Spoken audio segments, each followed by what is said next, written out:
মাগুরায় শিশু ধর্ষণের ঘটনায় জড়িতদের বিচার চেয়ে দেশের বিভিন্ন জায়গায় বিক্ষোভ ও সমাবেশ করেছে ছাত্র জনতা। প্রতিনিধিদের পাঠানো তথ্য ও ছবিতে আরও জানাচ্ছেন সিরাজুমনি শুভ। মাগুরায় বোনের বাড়িতে বেড়াতে গিয়ে শিশু ধর্ষণের ঘটনায় জড়িতদের বিচারের দাবিতে বিক্ষোভ সমাবেশ করেছে ছাত্র জনতা। সকালে ছাত্ররা চিফ জুডিশিয়াল ম্যাজিস্ট্রেট আদালত গেট ঘেরাও করে। এ সময় তারা রাস্তাও অবরুদ্ধ করে রাখে। 24 ঘন্টার মধ্যে ধর্ষকদের বিচারের দাবি জানায় তারা। তাদের সর্বোচ্চ শাস্তি দাবির জন্য আমরা আজ এখানে এসেছি। এই ধর্ষণে যদি সর্বোচ্চ শাস্তি না দেয় তাহলে আমরা আইন উপদেষ্টা, স্বরাষ্ট্র উপদেষ্টা আমরা পদত্যাগ চাই। আমাদের দাবি একটাই, আমাদের এই ধর্ষণের দৃষ্টান্তমূলক শাস্তি হোক। এ ঘটনায় জড়িত সন্দেহে 4 জনকে আটক করা হয়েছে।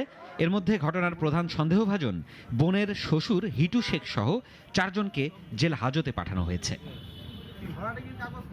এ ঘটনায় ধর্ষণের বিচার সুনিশ্চিত না হওয়া পর্যন্ত ক্লাস পরীক্ষা অনির্দিষ্টকালের জন্য বন্ধ রাখার ঘোষণা দিয়েছে রাজশাহী বিশ্ববিদ্যালয়ের শিক্ষার্থীরা। ঘণ্টাব্যাপী রাজশাহী ঢাকা মহাসড়ক অবরোধ করে বিক্ষোভ প্রদর্শন শেষে এই কর্মসূচির ঘোষণা দেন আন্দোলনকারীরা। আমরা সবাই ক্লাস বর্জন করেছি, এটা শাস্তি না হওয়া পর্যন্ত আমরা ক্লাসে উপস্থিত হব না। আমরা শাস্তি চাই। আমাদের ঢাকা স্বতঃস্ফূর্ত অংশগ্রহণ করে তারা রাজশাহী বিশ্ববিদ্যালয়ের বিভিন্ন বিভাগের শিক্ষার্থীরা পরীক্ষা এবং ক্লাস বর্জন করেছে। ভালো একটা কাজ আমরা করেছি, ক্লাস বর্জন করেছি, কারণ আমরা চাই আজকে যদি আমরা একটা ধর্ষকের শাস্তি দিতে পারি তাহলে পুরো বাংলাদেশ জাগ্রত হবে। মাগুরার ঘটনার প্রতিবাদে মানববন্ধন হয়েছে জামালপুরেও। ধর্ষকদের সর্বোচ্চ শাস্তির দাবিতে মানববন্ধন করেছেন স্থানীয় ব্যবসায়ীরা।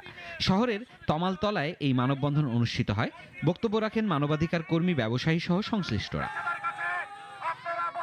ধর্ষণ, খুন ও নারী নির্যাতনের প্রতিবাদে ঝিনাইদহের কালীগঞ্জেও মানববন্ধন হয়েছে। দুপুরে শহরের মেইন বাস স্ট্যান্ড চত্বরে এই কর্মসূচির আয়োজন করে কালীগঞ্জের সাধারণ জনগণ। মানববন্ধনে বিভিন্ন শ্রেণী পেশার মানুষ অংশ নেন। আমরা সরকারের কাছে বিনীত অনুরোধ জানাই যে আগামী 21 দিনের মধ্যে ধর্ষকের সর্বোচ্চ শাস্তি নিশ্চিত করতে হবে। আমরা ধর্ষণের বিচার চাচ্ছি জনসম্মুখে। ধর্ষকের একমাত্র শাস্তি মৃত্যুদণ্ডের দাবিতে মানববন্ধন হয়েছে মেহেরপুরেও। জেলা প্রেস ক্লাবের সামনে এই মানববন্ধনের আয়োজন করে ছাত্র জনতা। একই প্রতিবাদে মানববন্ধন ও বিক্ষোভ হয়েছে হবিগঞ্জে। সিরাজুমনি শুভ, নাগরিক।